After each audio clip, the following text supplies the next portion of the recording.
Steady those beating hearts, folks. I know this was the review you were really waiting for. It is, of course, the best car in the game by far, the 2009 Prius. Not just any Prius, this is the Prius G.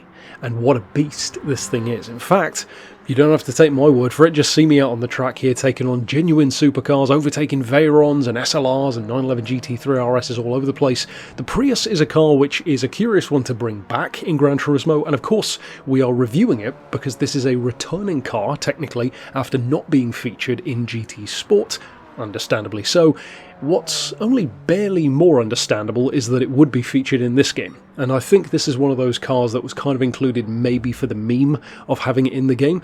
Of course, there was a touring car version of the Prius as well in Gran Turismo 6, which was, I seem to recall, pretty much the slowest touring car in the game, I think it was.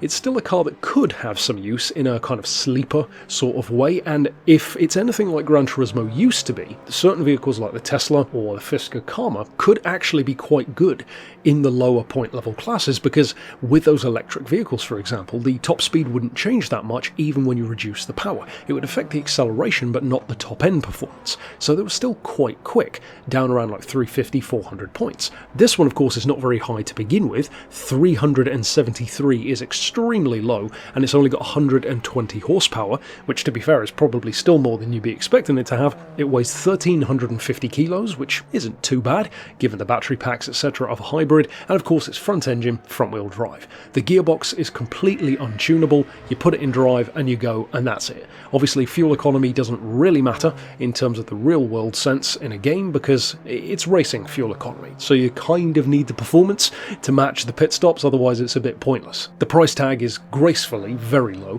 24 grand, because you wouldn't really want to be paying any more than that for it. But the question is, for those who maybe haven't tried the Prius, not only just to review it for the sake of it, because it hasn't been featured, but can you actually do anything with this? What kind of upgrades does it have? What kind of performance can you get out of it? Clearly, as you can see here, it can keep up at least to some degree with the AI, so perhaps it does have some usefulness, albeit for the fun of it. Well, fully tuned, it's not bad, but it's not even as powerful as you're probably expecting it to be, because even with all the racing parts you can fit, which isn't really a huge amount, but there's still a half decent selection, you're still only looking at 151 horsepower, so it's not exactly a big improvement over the standard 120. Thankfully, the weight difference is quite substantial. You can drop it from 1350 to 1053, so a good 300 kilos, which is well over a quarter of a ton.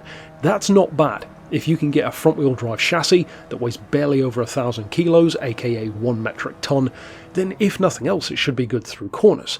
Well, that's the thing about the Prius.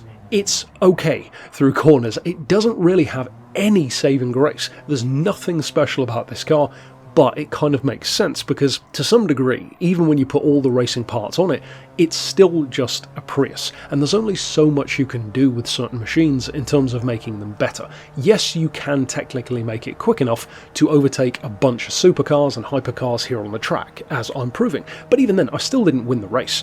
It was still like 5th place by the end of the 4 laps, which, to be fair, isn't bad at all, considering it's starting from the back of the grid in a car which, even fully built, is still only 150 horsepower. In fact, when you think of it from that perspective, it's kind of insane that you can even discuss this car, moving up the grid, AI or otherwise.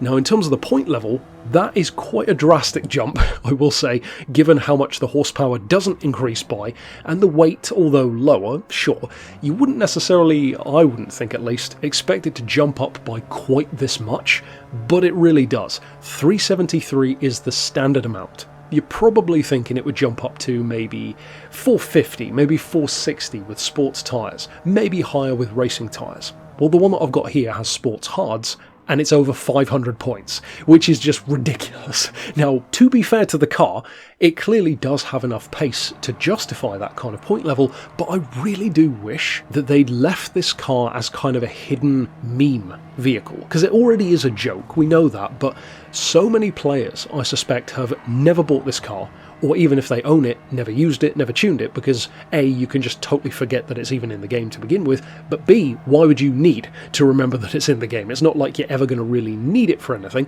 and if you do, well, there's so many other choices that make far more sense. Even electric vehicles to go up against it, there are way quicker ones, lower level point machines, there are ones with way better tuning and way better performance, so there's no reason whatsoever to buy this car aside from the joke of it.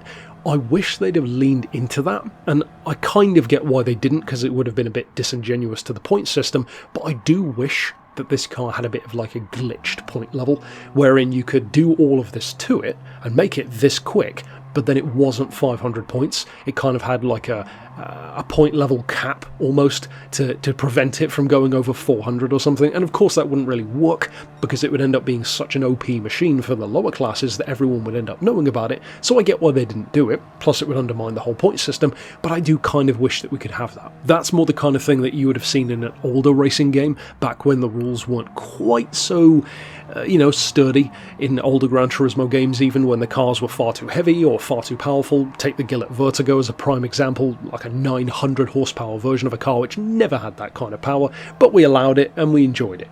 This could have been that in that kind of era. Unfortunately, that time has long since passed.